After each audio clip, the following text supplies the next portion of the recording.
guys. So it's been a long time since I posted an update to my YouTube channel, so I figured, I'd update you guys a little bit. I'm currently driving right now because, I've been so busy. I haven't had time to walk through the woods. I actually moved away from home. I'm actually living in Tennessee now, in Johnson City, so there's not a whole lot of time for me to go walking in the woods like I used to. So last time we spoke, my dog had passed, and I think that was the last time I made a video. And that was a while ago. So I figured I'd update you guys. I do have a car now. I do have my license. I have a great job. I moved from jobs to jobs. I went from Walmart, worked at Tyson for a month, couldn't hack that. Oh, don't even get me started on that. That was terrible. Food Lion, just went a lot of different places, and now I'm working at an equestrian center in Virginia. Intermont, it's Emery and Henry, Intermont Equestrian Center, and I'm a stable hand. I absolutely loved it. Been there since November 14th of last year. Got a great staff there. We've had our issues in the past. There's still issues going on. The person that hired me is no longer there. He had enough and he quit. He's been there for 10 years. And now the new manager, she's also leaving us. And that kind of breaks my heart because we hit it off really great. I mean, we communicate. I mean, basically she shares stuff that I don't think she tells anybody else. And I've grown attached to her in a sense. She's been a really great friend and really support system. And I don't know how I'm going to work without her there. I really hope that she doesn't leave. I had texted her, please don't leave, but she sent me a text, I guess it was yesterday morning, and she let me know. She said, I'm going to let you know first, before anybody else, that her last day is the 28th of this month. I appreciate her telling me before anybody else, because like I said, she texts me stuff that she wouldn't text anyone else. She texted me, she wanted me to find her glove. She didn't text anybody else, and I did find it. But yeah, she's leaving, and I'm kind of sad because me and her she relied on me a lot. Some of the other employees like to call out a lot. One of them actually is trying to do better and not call out of work so much, but he would call out like once a week. I was the only employee that came in for the 4 days that I was working, because I work 10-hour shifts, so it's 4 days.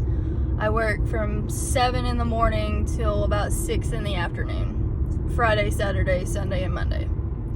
I make great money. I mean, almost $15 an hour. I think it's $14.50 an hour, but then there's the Virginia tax, and so, but like I said, I kind of hit a depressing stage a couple weekends ago, and she let me make food, and she told me, she said, you are the only employee that comes in when you're supposed to and doesn't ever call out, please don't leave. And I really needed to hear that, because that day I was just like super depressed and out of it. I mean, it was just a rough day. I actually was mucking out 2 of the stalls, and I broke down twice in that one morning. So it's a great job. Like I said, me and her are kind of tight, I mean, I've only been working there a couple months, but she really relies on me and tells me stuff. It's gonna be hard to see her go. It really is, because we've got drama. Every workplace has got drama, but it's just rough.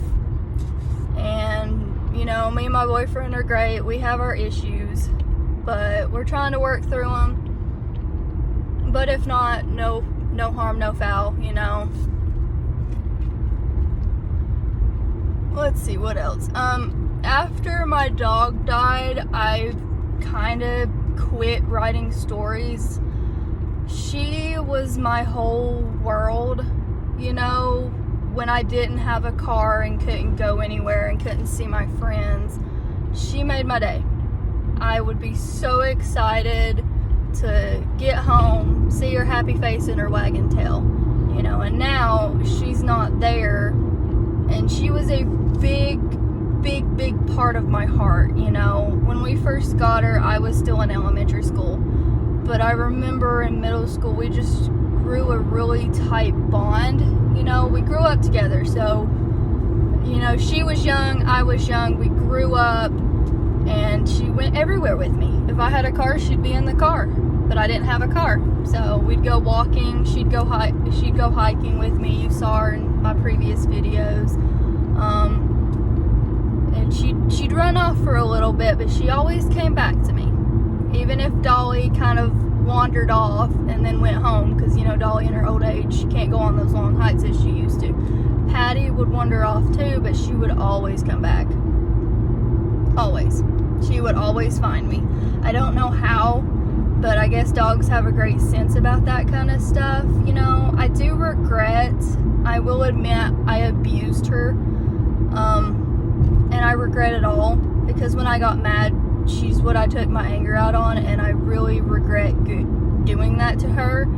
She was my best friend, and you don't do that to your best friend. And like I said, she was a big inspiration for me to write my stories, because she just made my day, you know. She cracked me up. She'd just do this stupid little stuff, and she just cracked me up, and it just made my day, you know. So many birthdays together, so many Christmases, so many Thanksgivings together.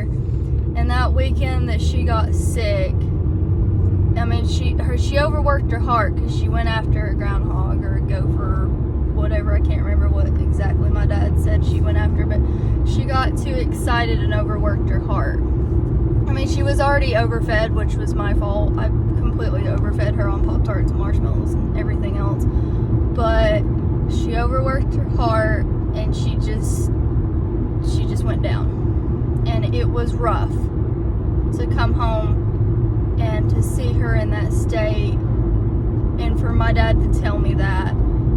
It was a rough, long weekend. It really was. And Saturday, I never left her side. She'd lay out in the yard and not move. And I'd just lay there and cry beside her, praying to God that she wouldn't, praying to the Lord that she wouldn't leave me, because it was just so rough to see your best friend in that state, you know. I mean, all of you guys out there that have dogs, that have had them for so long, you know what I'm going through. You know, you've had them for so long, they become part of your family, and she was my family. And Sunday, we get to church, I was feeling a little bit better, but I was still depressed, and something that the preacher said and what was going on really hit me hard. He said something, but I can't remember what he said. He said something about, you know, hold on to the things that we love, and just to cherish every minute that we have with them, because, you know, we're not going to have them for much longer. And he said, so I want everyone to go around and hug somebody. And I just broke down, because it was already a rough weekend, but I needed to hear that, and to know that even though nobody in that church but my family knew what I was going through, God knew what I was going through, and he knew I needed that. And I ran and I hugged my mom, and she said, isn't it great to come to the Lord's house? And I was like, in sobbing tears, I said, yes, it was great to come to church today, because that is what I needed. And, you know, I've fallen out of church. I haven't been to church in a while, and I really need to get back into it. But in Tennessee, it's so hard to find a church that fits you personally, you know. When I was over in Wilkesboro, I found one church, but it wasn't home. You know, you want church to feel like home. And so it's just been I've been really struggling to find a church down in Tennessee. But after she died, I tried to get back into writing stories. I tried really hard, and I just couldn't do it. I've just lost my inspiration to write my stories. Like I just haven't had the time, you know, between work and my boyfriend, going hiking and getting things that need to get done. It's just, I just don't have any inspiration left. And that's really hard for me to say because I used to love writing stories. That was my escape, you know, and now I can't find any inspiration to write. Like, I've had great ideas pop into my head, but when I look at the paper on my computer to type it, nothing comes out. You know, it's just, nothing hits me like it should, like it used to. Because I used to write stories like crazy. I mean, I used to come up with all crazy ideas and figure out a beginning and middle and an end. And now I can't even start one. It's just hard. And I've been thinking of getting another dog, but every time I see Patty's picture, because I have one in my car, I have one right here. My backgrounds of Patty, I have both my home screen and my lock screen of Patty. And I don't ever change it because when I do change it, I get bored of looking at it. And with Patty, I don't get bored at looking at a picture of her. I even